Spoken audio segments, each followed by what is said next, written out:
Ngicela ke sivule incwadi yaLuka sahluko 6 verse 45 na 46 na Luka 7 verse 6 na verse 8. Lo baseKorinte bese ngimfunzile kepha nje kuze ngiyogcizelela nyalo sitawuphinze sibuke khona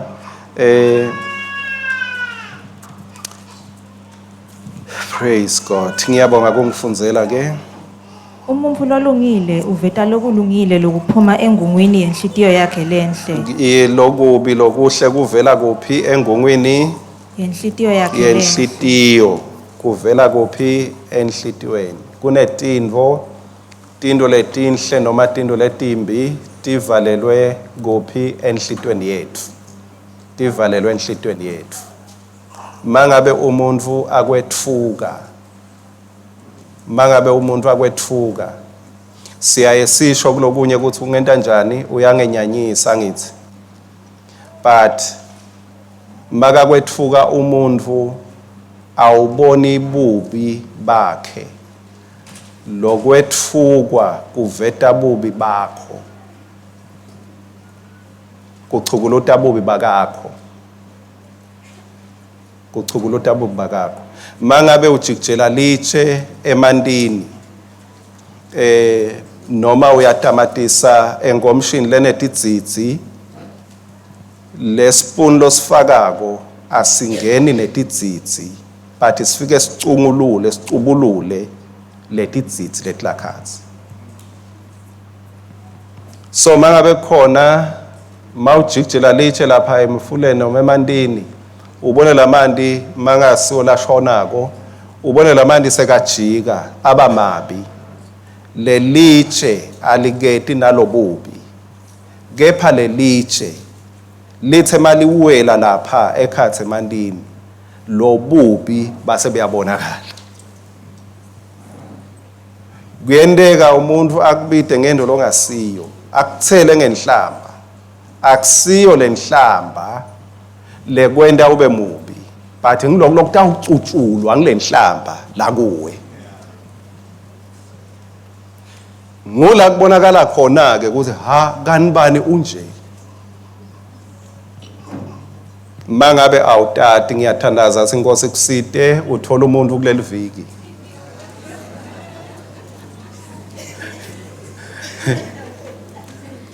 Lota ujikjela lokutsite nje ligama. Ngoba kulula kulwa nemuntu ukhohlwe ukuthi kuyabe khona tidzidzi letila kuwe. Tidzidzi letila kuwe. Ngiko lizulu alisilo lebantu labavelwako kuthi hawu ngiyakuvela maye bakuphoce kakhulu emhlabeni. Lithi ngiloyoti lanza ngemisebenzi yakhe. Angeke utilanze ukuthi mina Nkosi ngiyabonga ngaze ngefike ekuphumuleni engabe baphi laba bebangidzelele emhlabeni, ngiyabonga Nkosi. But siyawutilanza ngaloko lesinjani bathandekayo, lesikwendile thina hayi lesendiwe ngilabanye kona, ngalesikwendile. Ligama leNkosi kanibongwe, amen. Kusemnanzi kuba nabazalwane. Yes, ngiyabona ukuthi hayi amen akasilo omkhulu kangako. But nje inkosi ayikwendela umusa udibane nebantu labatawukusita ubone inhlitiyo yakho ukuthi njani. Ubone inhlitiyo yakho ukuthi njani. Ubone inhlitiyo yakho ukuthi njani. Ubone inhlitiyo yakho ukuthi njani. Mangabe kulinyiwe emasimini kwangathi nje inkosi ngento umusa tinkomo tithi kuthula kube sebandleni. Ngicela umbiko kuleli viki bathandekayo kuthi inkosi ikhambele kanjani, uboneni, ukhanzene enhlitweni yakho. Niyakhumbula Jesu bamshaya bamkhafulela, wathini? Wazi ndalithota lo mandi niyetzelela nini, ningenta nje, lithi wathula. Why? Because inhlitiyo yakhe beyinekuthula, beyingenayo inhlamba, beyingenayo inhlamba. So wakunyathela umuntu kakhulu waze wakhipha inhlamba. Kusho ukuthi into beyisolihleli ithulile.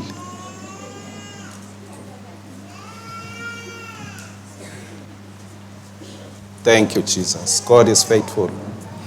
So, lithini ke leli verse sengibumisile ngicela uchubeke. Nemuntfu lomubi uveta tintfo letimbi letivela enhlitweni yakhe lembi. Yes, tivela kuphi enhlitweni yabani? Yakhe lembi. Yes. Ngakho umlomo wemuntfu ukhuluma lokho lokugcwele enhlitweni yakhe. Yes. Ningibitelani ukuthi Nkosi nibe ningenti lenginitshela kona. Wonke lota kimi eve emavi ami awende. Ngitanitshela ukuthi ufanana nani. Ngiyabonga. Ngicela sinake lapho ke ningibitelani ukuthi Nkosi. Ngalama emagama sifuna ukuthi masithi Jesu uyinkosi sibe silandzela icommand yakhe. Sibe silandzela iorder yakhe. Sibe silandzela liqiniso lakhe. Ngalo kwenda kwethu sikhombise ukuthi sithi bayethe Nkosi Jesu. Thank you, Jesus. So kuzila kwethu kuyawube kuphumelele mangabe kunetindzawo lebe tingasho ukuthi bayethe kuJesu but ekugcineni kwako konke tigcine tithi bayethe kuJesu. Kuyawube kuhambe kahle. Luka 7 verse 6 kuya ku8. Ngakho Jesu wahamba nabo. Wathi naseyasedvute nalapho ihlala khona lendvuna. Yathumela abangani bayo kuJesu ukuthi bafike bathi, Nkosi, ungadihluphi ngekuta lapha. Angikafaneli nekuthi ngingakungenisa nasemtini wami. Ngakho ke ngithi khanza ngingakafaneli nekuthi ngite kuwe. Mane usho livi nje, sisebenzisami sitawuphila. Nami ngiyindvuna lephethwe ngilabakhulu, nginemabufo lengiwaphethe. Ngithi kulelinye, hamba, lihambe. Ngithi kulelinye, woda, lide. Ngithi esigcilini sami, yenda naku, sikwende. Praise God. Thank you, Jesus. Lena i-order ukuthi hlela under authority. Kuthi kusebenda ngelivi ngiyathi ukuthi sibantwana baNkulunkulu sibantu bekudeclare, sibantu bekuclaim, sibantu bekudecree, sibantu bekusho la kuyana nakuya. uNkulunkulu akafuni sikhulume umoya nje. Kepha siyabona ukuthi emagunya enda ukuthi mawukhuluma livi lakho liba ngumthetho. Livi lakho liba sento. Livi lakho liyendeka. So ekuzileni kwethu asizilele ukuthi sende 100 declarations ebudzeni beminyaka but kube na 0 results. Siyawube asikati align kahle nebukhosi baJesu. Ake sidzinwe bathandekayo. Akube netinto nje leti sinako.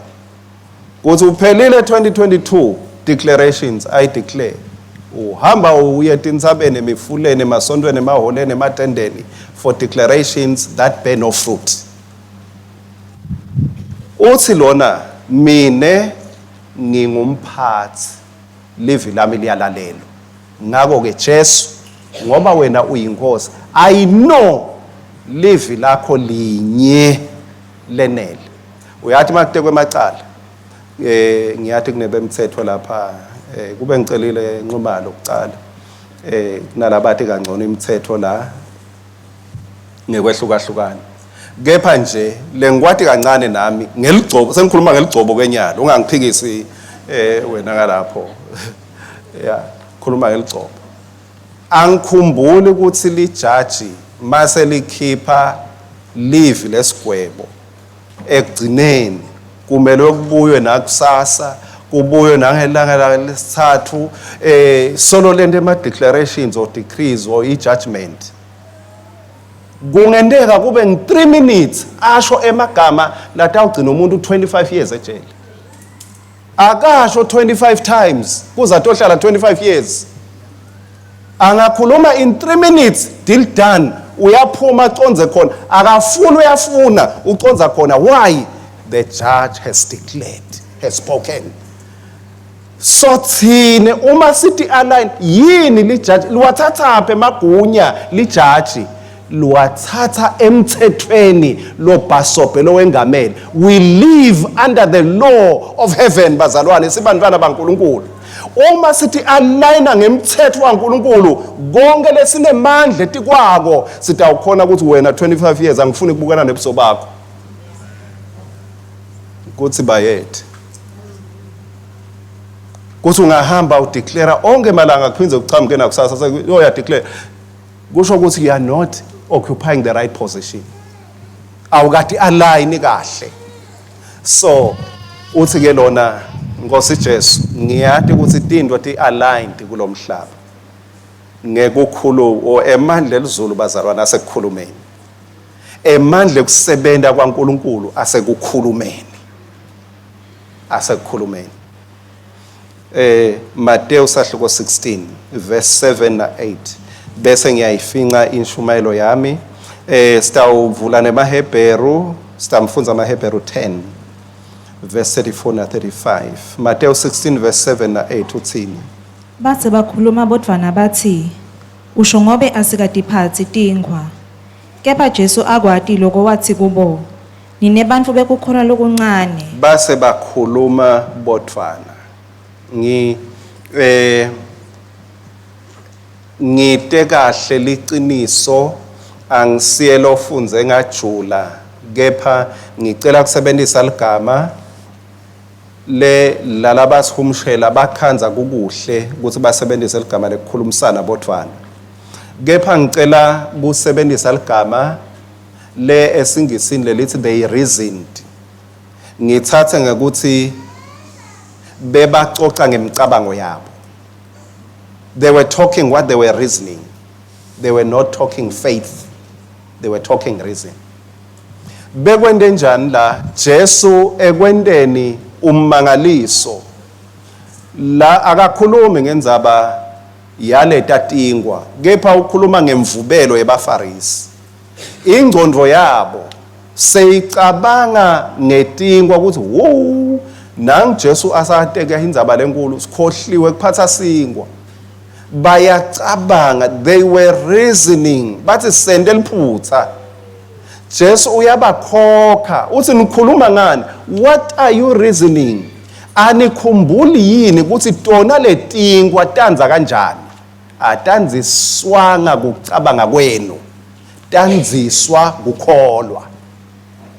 Ekuthandazeni kwethu tinto letimbili nje leti loud and clear kulokule ngushoko. Kwekucala bengithi we want to regain authority through obedience to Jesus Christ. Emagunya lesinikwe wona kumele asisebentele. But atasebentela kanjani?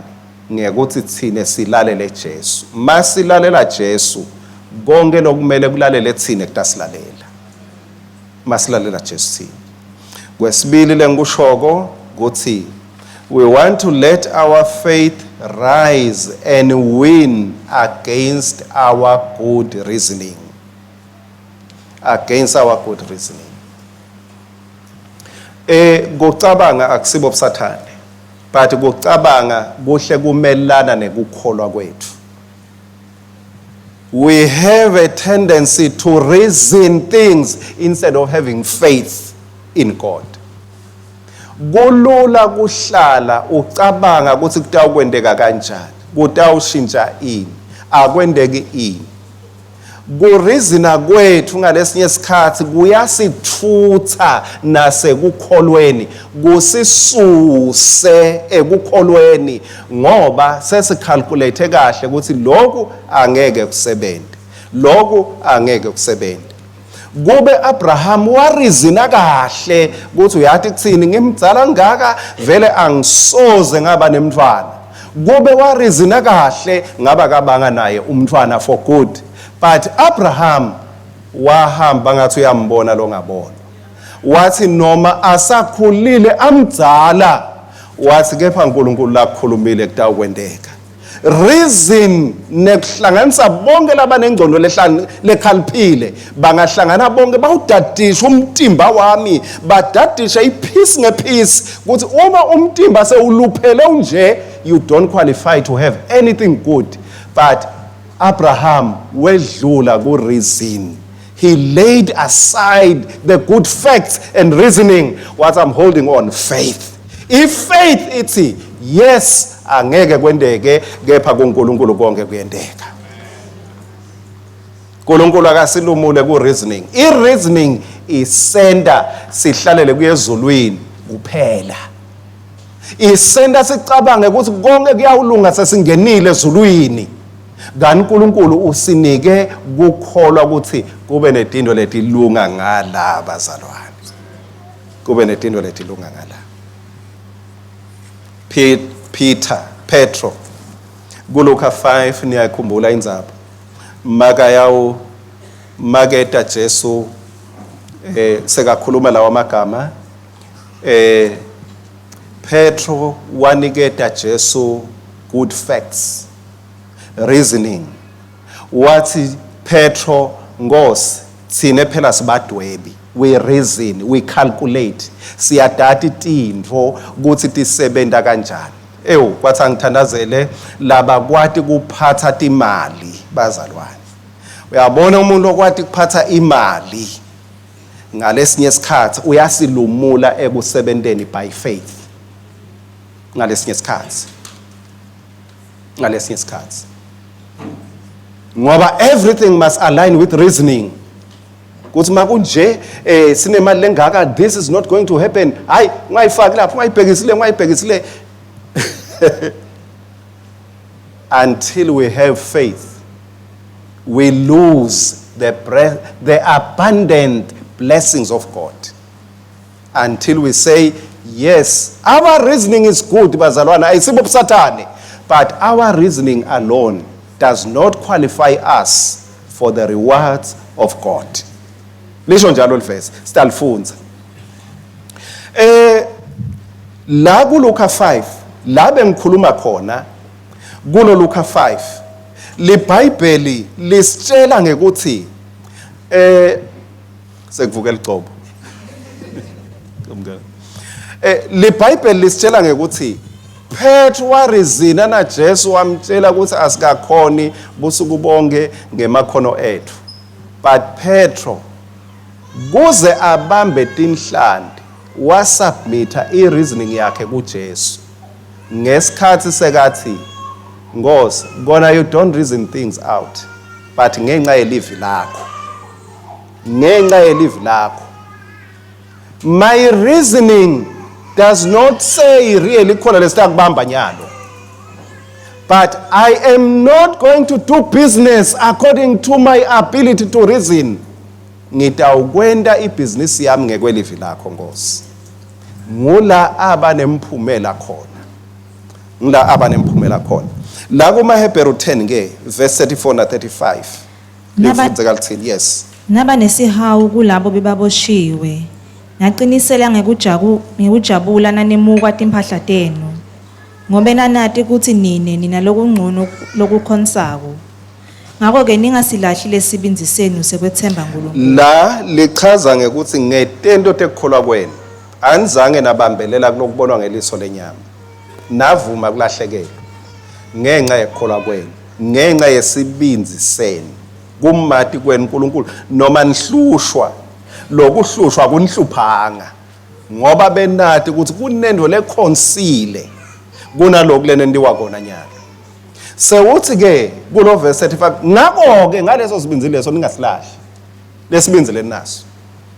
Lesibinzi lebesinenda nithi ngisho nilahlekelwe ningadadadeli because benati ukuthi lokubonwa ngeliso lenyama kwesikhashana, kepha lokungabonwa ngeliso lenyama kwaphakade. Lapha ke sewuthi lesibinzi lenibe naso ningasilahli. Wathi ngani mase ulahlekelwa sibinzi sekumethemba uNkulunkulu? Lapha ekugcineni lithini? Lithi ngoba lesibinzi senu sekwethemba uNkulunkulu sinani? Sinemvuzo lomkhulu. The enemy wants to limit your rich reward ngekuthi uhambe uyodadisha tintfo ngekucabanga kuphela. sitha sifuna ukuthi uhambe uyocabanga kuze utophila ngemvushwana. Sifuna uhambe uyodadisa ukuthi njalo sengikhiphe tishumi ngakhipha umnikelo ngidawusala nani? Angibambe. Ubambe ugcine uluphuya ngoba iBhayibheli lithi lo munye uyephana ngemcebo agcine analokunengi. Lo munye uyancishana agcina aluphuya. I-reasoning itabo kutshela ukuthi hayi ngilotha ukabudget kahle. uNkulunkulu ubuka into ngendlela lehlukile. Uthi ningasilahli lesibinzi ngoba sinani sinemvuzo lomkhulu. Into kaNkulunkulu bazalwana akusikamvushwana. Ati simvushwana we don't get crumbs la Jesu. Asisibo bantu bemvushwana sibe lofu. Siba lokuphelele. Asisibo bantu bekulilelwa bekuhawukelwa. Kepha sibani bekuhawukisa ngempilo lizulu lelisiphe yona. Now ubona ngani mawulahlekelwa sibinzi sekumethemba uNkulunkulu. Ligama la confidence esingisini iopposite yalo lisho kulahlekelwa lithemba. Mangabe nje awusenaso sibinzi lisho ukuthi kumbe sewubathe uyadadisha uyabuka uthi hayi ngazi ukuthi into kimi atilungi. Ngivile kona ukuthi kumele ngithandaze, kumele ngizile. But sewushaya kancane. Mase ushaya kancane kule tinto leti sisekelo sethu lashito Jesu kuMateyu 6 akhuluma ngekupha, akhuluma ngekuthandaza, akhuluma ngekuzila. Mangabe sewuhamba ucege kuleto tinto leto ngula ubona khona ukuthi sewulahlekelwa sibinzi sekumethemba uNkulunkulu. Therefore hlola umvuzo wakho uyaqala uyashake ngoba ulahlekelwa sibinzi sekumethemba. When you operate by reason than faith, mangabe sewunesithelo sewuhamba ngekucabanga kuphela kunekuhamba ngekukholwa, you see no value in fasting. Uvela nje abazili labakhona ko lento le mina siyabonana phambili. Ngizilila ngazili siyafanana sonke siyezulwini. You see no value in fasting. Mangabe sewulahlekelwa sibinzi, you see no value in giving. You see no value in fellowship. Kuhlanganyela nalabanye ugcina nje sewuhlanganyela ka-YouTube uthi mina owami umfundisi uyavela ka-YouTube ngiyawubukela nje bese ngiyaguqa ngiyathandaza. Tinto taNkulunkulu letimcoka ubese udibona tingasimcoka wena when you begin to reason things. Ugcina ubona ukuthi umnikelo netishumi kuyakushonisa. Ngawukhashane buka nje nyalo irent utayibhadala ngani. Utawukhokha tishumi umixele le rent ke utawusala nabani. Bantwana babuyele esikolweni. You begin to operate by reasoning, not by faith. Not by faith. Libe iBhayibheli lithi uNkulunkulu uyabavuza labamfunako but labeta kuye ngekholwa. Not by reasoning. Labeta kuye ngekholwa. Labeta kuye ngekholwa. Cishe ngahlabela ngathi siyahamba ngekholwa endleleni lekhaya. Amen. Incwadi yebahluleli sahluko 20 lengicela ukuthi ifundzele yona ke ngoba mina sengifuna ukuthandaza. Kubahluleli sahluko 20 kunelivesi lengithe lisisekelo kule nkonzo yethu yekuzila. Livesi la ka26 bahluleli Judges 20 verse 26. Ngako ema-Israyeli sonke sive akhuphukele eBethel. Afika lapho ahlala akhala embe kwasimakadze.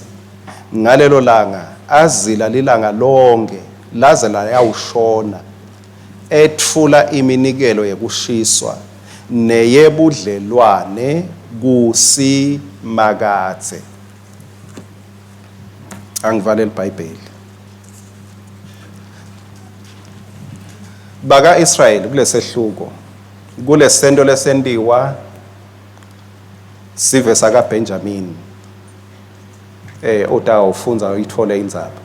base bathi hey asicondzise tigwegwe ngekususa bubi lobungene ngalesive lesi balwa nabo bahamba babuta uNkulunkulu kwecala wathi uNkulunkulu hambani balwa behluleka baya kwesibili bamlalela uNkulunkulu kwesibili bambuta ngoze siye wathi uNkulunkulu yes go ahead but behluleka kwesithathu bayambuta uNkulunkulu siye yanini but behluleka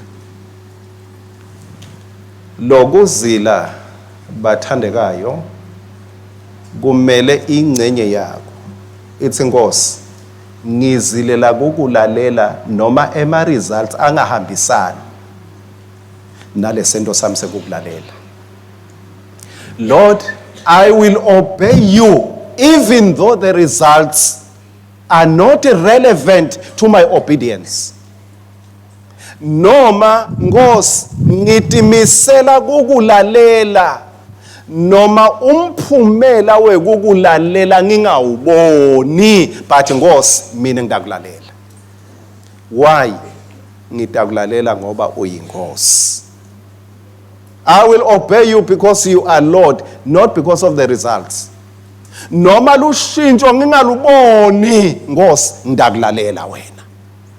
Baka Israel bamva kahle uNkulunkulu athi hambani but behluleka bangasho ukuthi wokani siyayilahla lelo siyayiyekela lento asisayi empini esikhundleni sekuthi bangayi empini bathi asenyuse lizinga nyalo ngoba kumele siwine la nyalo sitawuzila nyalo sitawunikela offering and fasting bahamba bayawuzila banikela ngalelo langa ngenxa ukuthi abasilahlanga lesibinzi ngalelo langa kwaba nemvuzo lomkhulu bayincoba impi lebe isolo ibashaye phansi kathathu ngiyakholwa ngiyathandaza nami lamuhla ukuthi mangabe bekunembi beyisolo ikushaya phasi 3 times in a row but as you determine ukuthi Nkosi I bring everything under the subjection of Jesus Christ as Lord, uNkulunkulu akuphe the strength to overcome lo mBenjamin bekasola kuncoba emahlandla azaba mathathu ubalile wehluleka wamlalela uNkulunkulu wabhonqa indlebe wathi ngidamlalela kumbe nyalo sewuhamba kancane kwasho bani bahlabela ingoma ngaMoses lengasilo liqiniso bathi washaya kancane Moses uyayibona iCanaan he never ever azange ahambe kancane makukhona umuntu washakutela until the end uMoses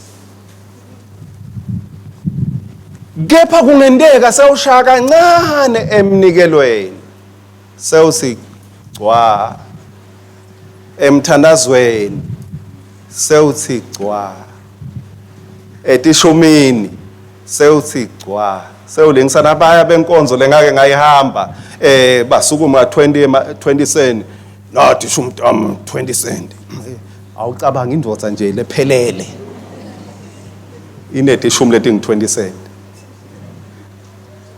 kumbe sewucalile uhamba kancane ngoba uyaticabanga letinto uhle uhlangana nebantu labacabanga ngoba reason ethi uyayibona lento le ayisebenzi lento yelisondo le ayisebenzi buka mina ngikhokha ishumi kepha uyangibona ngijona nawe bebaze uyatibuka uthi yebo nini ngiyawudlala shonile ngingasilo liphela naba abantu baphumelela badla konke mos abashiyi lutho but bayaphumelela uthi uNkulunkulu kuwe lamuhla don't lose your confidence ungalahlekelwa sibinzi kunemvuzo lomkhulu laba banemvuzwana lomncane wesikhashana but wena uthi uNkulunkulu great is your reward umvuzo wakho mkhulu ngako ke lamuhla ake kube sikhathi sekuthi mangabe ireasoning yami yenta ngalahlekelwa sibusiso sekukhokha lokhu kwaNkulunkulu kube kwaNkulunkulu but I want to restore my life ngifuna kuyibuyisela impilo yami ngifuna ukuthi ichilitela khona noma ngabe emahlandla lamathathu lamane lalishumi iminyaka angasiboni sivuno ngifuna kumlalela uNkulunkulu ngisho sivuno ngingasiboni ngoba ngiyathi sekugcineni kunemvuzo lomkhulu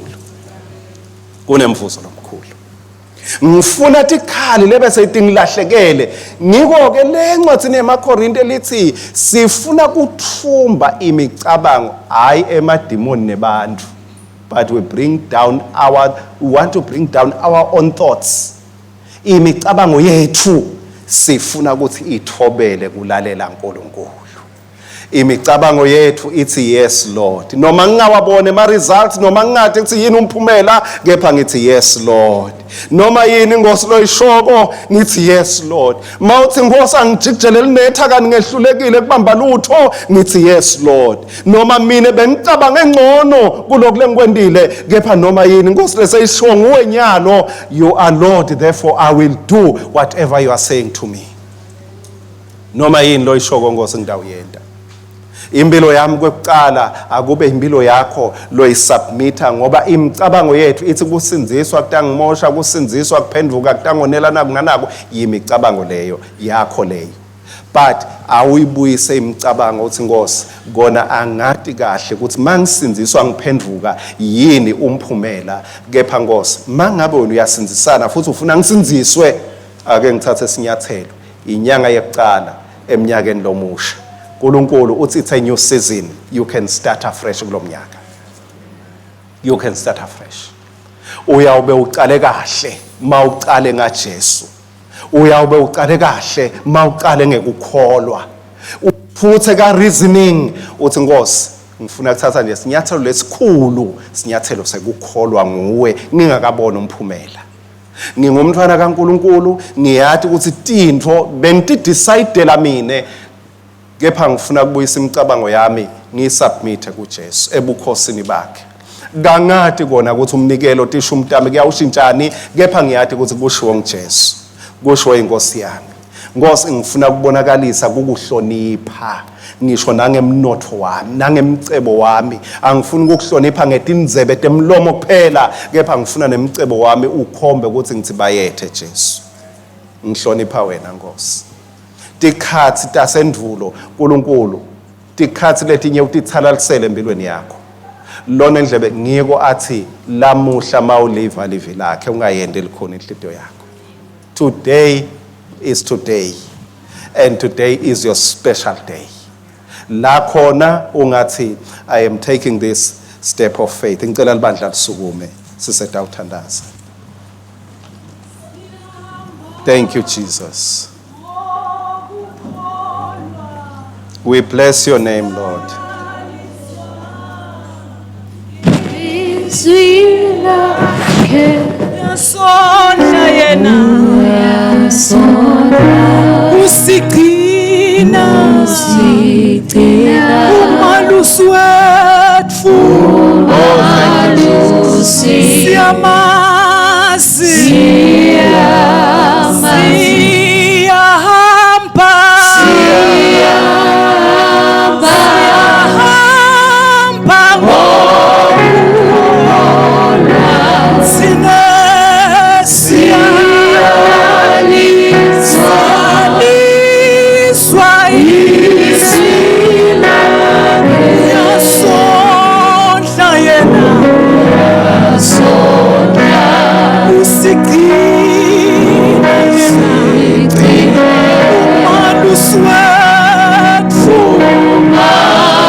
Sisavale emehlo ethu, moya waNkulunkulu akhuluma nathi.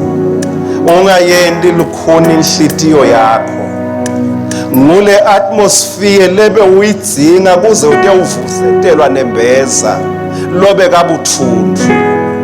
Mawuphuma la imicabango yakho itawubuya ithi mbo kukholwa kwakho.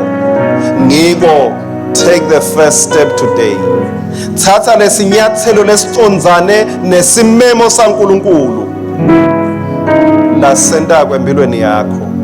Kungabe simemo sekudinikela, kungabe sinqumo sekuphendvuka, kungabe sinqumo sekutidzela. Nkosi, ngiphilile impilo yami ngitiphathele, kepha lamhla ngifuna kuyinikela kuwe. Lamhla ngifuna kuphendvukela kuJesu, ngiphendvuke etindleleni tami letimbi, ngiphendvukele kuJesu. Ngeke ngikwati kwehlukana netintfo, kepha ngidawukwati kutinikela kuJesu. Thank you, Jesus, for welcoming those who today are turning their hearts towards home. Thank you, Lord, for those today who are taking the first step to say, I say yes, Lord. Ngicela uthi ngaphambili mangabe uthatha lesinyathelo lamhla sekucala sekutinikele Nkosini. Thank you, Jesus. Wethembekile Jesu. Uze athi lo ngivume embi kwebantu nami ngiyamvuma phambi kwaNkulunkulu. Don't hide your confession. Ungafihli isinqumo sakho. Na Jesu ufuna kukuvuma njengaloku nawe. Angeke ngithi khuluma vuma, kepha kuthatha isinqumo sakho ude ngaphambili ubonakalisa nakunoma ngibani ukuthi angifuni kuba nemahloni ngalesinqumo lengisithathako. Ukhona losho njalo, please come. Kwesibili kwekugcina, ngifuna kumema umntwana kaNkulunkulu emasim akho awasakwati kulinywa ngoba awusahlanyela imbewu yeliciniso yetento letinhle. Ngiyathi ukuthi kunesivuno sakho lesithulile but simele wena ukuthi uhlanyele.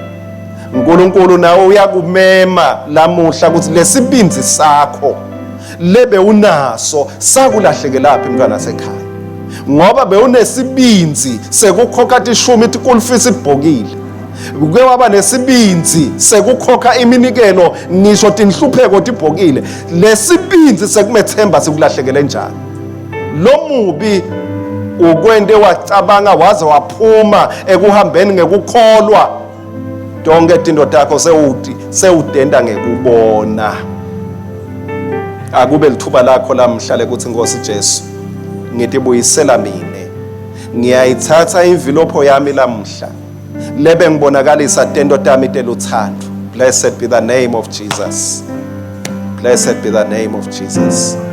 Ngifuna kubonakalisa tento tami teluthando, tento tami tekukholwa ngeJesu, tento tami tekuthi Jesu uyinkosi, tento tami tekuthi Jesu ngifuna kukuhlonipha nangemcebo wami. Please come. Lithuba lakho leli, take your envelope. Ngicela simnikete lidumo Jesu kusenetinqumo letithathwako. Jesu uyanqoba nekunqoba ngawe. Please come as we give praise to the Lord. Please come. Nawe thatha lelithuba uthi Nkosi Jesu, I am setting myself apart. I want to obey Jesus. Ngifuna kumlalela Jesu, angifuni kusonza nje, angifuni kuphelela esontweni, kepha ngifuna kumlalela Jesu. I want to show through my tithes, through my offering. Ngiyayithatha le envelope. Take the envelope, yiphathi bese sandleni sakho. Thank you, Jesus. Ngicela uyithathe bese sandleni sakho le envelope. Ngicela uyithathe bese sandleni sakho le envelope. Give the Lord the praise, bazalwane, as nguloyo nangiloyo athi ngiyasithatha lesinqumo lamhla. Ngiyasithatha lesinqumo. Ngiyasithatha. Nkosi ngiyakulalela ngisho umphumela ngingawuboni. Angeke ngikulalele ngoba ngifuna umphumela, ngifuna ukulalela ngoba uyinkosi. Thank you, Jesus. Anginikelele umfundisi but isinqumo sami nenkosi yami. Asizami kwakha imali yasesontweni, kepha sikufuna ukukhombisa ukuthi thoba kwethu kuJesu. Nkosi, inyanga isesuka, umnyaka usuka. I want to show and take the first step ekukulaleleni Nkosi. Uthi Jesu lo ngivume embi kwebantu, ngidamvuma phambi kwababe. Ngitawuvuma phambi kwababe ukuthi bani usithethe sinqumo sekukhombisa inhlonipho, ungithobela nekungilalela. wasithatha simo singavumi Nkosi Jesu ngidakulalela hayi ngoba kunetinto letigucukako kepha ngoba wena ugucuka usesihlalweni ngidakulalela Nkosi ngisho ama results ngingawaphathi kepha ngidaqhubeka ngulalele wena leni ngoba uyinkosi ngifuna kubonakalisa ubukhosi bakho Jesu ngekukulalela kwami. Thank you Jesus. Thank you Jesus. Oh kube bengikwathi kuhlabela ngabe ngithi uyinkosi. We bless your name Jesus. Uyinkosi. Uvukile ekufeni uyinkosi. Kamadolo azokhothi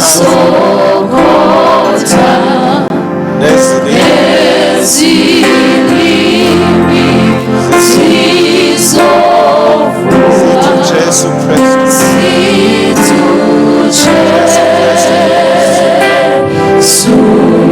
Thank you Jesus.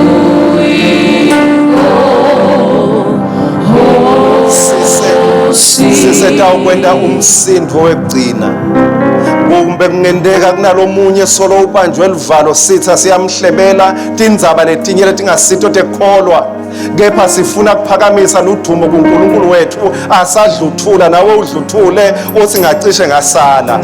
This is my day, this is my time. Alami ilanga kusikusasa namuhla ngoba ngiliva lamuhla lelivi nesinqumo lesitawuhlonishwa lizulu ngengisithatha lamuhla ngicela sende umsindo wegcina seta nangiyalomunye lobeka sele sithi Hallelujah. Thank you Jesus. Hallelujah. Thank you Jesus. Thank you, Jesus. Thank you Jesus. Thank you Jesus. Yes. Yes Jesus. Yes Jesus you are Lord. Hallelujah. Yes Jesus you are Lord. Hallelujah. Yes Jesus. Hallelujah. Yes Jesus you are Lord. Hallelujah. Yes Jesus you are Lord. Jesus. Yes Jesus you are Lord. Hallelujah. Yes Jesus you are We Lord. give you the glory. Yes Jesus you are Lord. The highest praise. Yes Jesus you are Lord. Hallelujah. Yes Jesus you are Lord. Hallelujah. Yes Jesus you are Lord.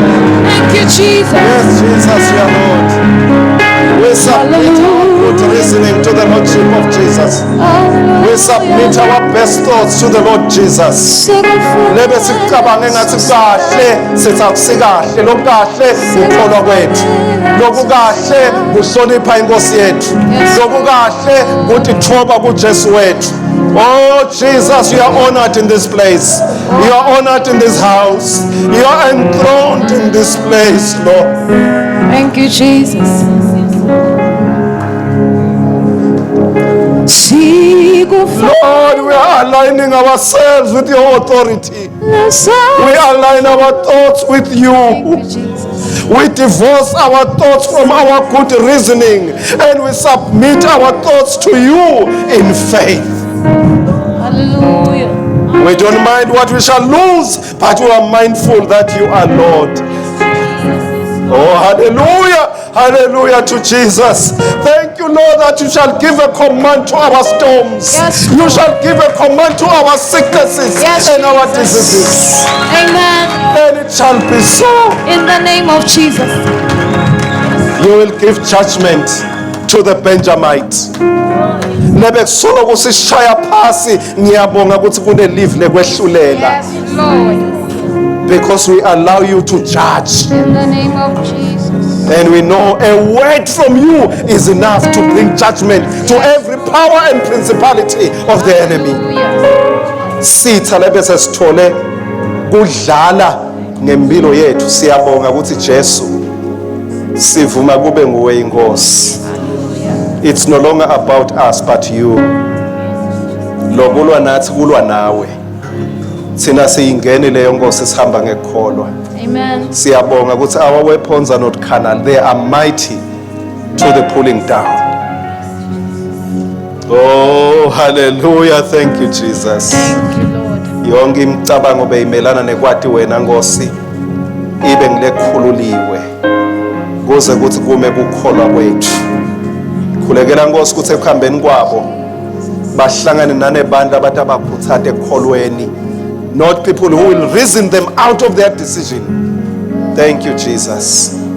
Ngiyathi Nkosi ukuthi ekulaleleni kwabo akusho ukuthi into kusasa kuyawusathi ilungile, kepha Nkosi it's a step of faith ukuthi Jesu uyinkosi, sibonakalisa ubukhosi bakho. Thank you, Lord Jesus. Asimnikete idumo Jesu, sabuyela phansi. Hallelujah. Asikhululeke sibuyele phansi. Bless your name, Jesus. Asikhululeke sibuyele phansi. Please sing.